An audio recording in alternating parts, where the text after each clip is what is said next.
Yra sakoma, jei negali keisti situacijos, keisk požiūrį į ją. Jeigu regėjimo negalę žiūrėtume kaip į supergalę regėti rankomis. Pavasarį knygų ir žaidimų festivalis Ryškiai pristatė knygą vaikams Kamilis, kuris mato rankomis. 5-metis Kamilis mato ne akimis, o rankomis. Ar dėl tokios supergalios reikėtų jo bijoti? O gal gailėtis ar perdėtai rūpintis? Jokių būdų. Nors jis mato kitaip, bet yra toks pat berniukas, kaip ir jo bendramžiai. Kartais didelis nutrūktgalvis. Kartais susipeša su vyresne seserimi.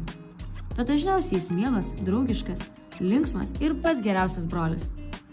Lengva ir žaisminga knyga atveria nepažįstamą aklųjų pasaulį, kuriame galima matyti rankomis, moko tolerancijos ir pagarbos.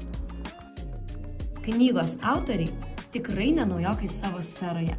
Tomas Šmakovski pagal išsilavinimą pedagogas, pagal profesiją istorikas. Jis ne tik apdovanotas rašytojas, bet ir gerbiamas istorijos vadovėlių viduriniai mokyklai autorius.